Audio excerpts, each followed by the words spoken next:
In an unprecedented film charting the monarch's personal crusade on environmental issues, the king said he would not be deterred from championing the cause by critics or skeptics.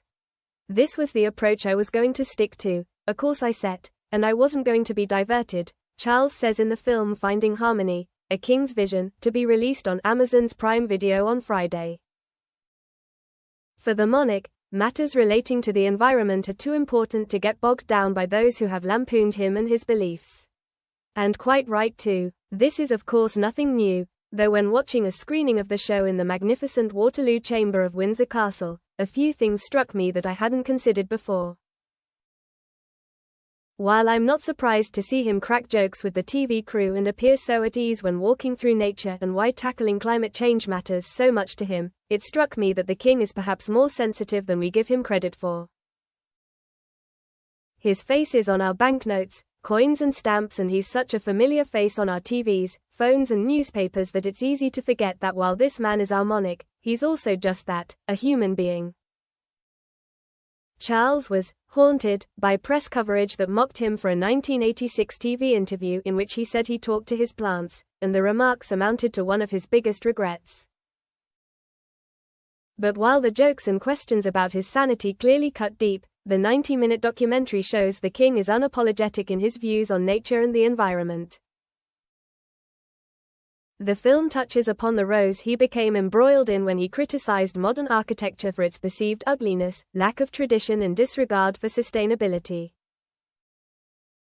It is interesting that this was something that featured in the film. As though over the years he has held back on battling modern structures, Charles is clearly not ashamed about the interventions he has made over the years. The film, which is clearly about cementing his legacy as one of his generation's leading climate campaigners, is also about showing the man behind the throne. Throughout his reign, the king has sought to be more open, honest and revealing than monarchs who came before him.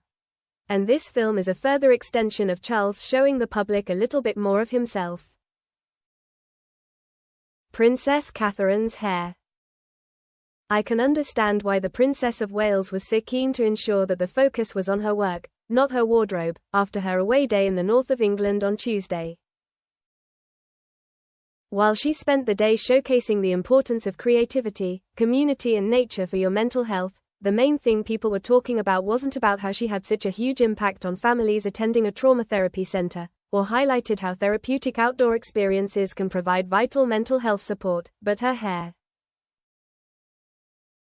At the end of her second visit to Wakefield Trinity Rugby Club, Catherine tied her hair back in a long plait, and social media was abuzz with the future Queen's new look. While I'm all for admiring a nice outfit or chic hairdo, all the comments did leave me a little disheartened. As it appears that no matter how hard a woman works, even in 2026 there remains a relentless focus on style over substance. Royal brooches. Did you spot the beautiful brooches worn by guests of the King's film premiere last week? The Queen, Duchess of Edinburgh, Duchess of Gloucester and Penny Lancaster were just some of the guests wearing the glittering accessories, made by embroidery graduates from the King's Foundation. Camilla's pale blue and gold brooch was in the shape of an acorn and featured the King and Queen's joint cipher, while Sophie's stood prominently against her emerald green dress.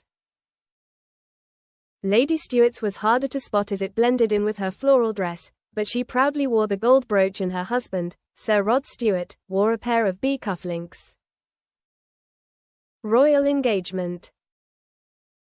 January has always been my least favorite month of the year, with the cold, dark days that seem to never end, but this year I haven't felt those January blues quite so acutely. That may have something to do with the new ring on my finger, as last weekend I got engaged while on a weekend away in Edinburgh. Having been woken up at 6 a.m. for an early morning adventure, my boyfriend Joe led me up to Calton Hill for a panoramic view of the city for sunrise, where he popped the question. It was a truly magical moment and I haven't stopped looking at my left hand since.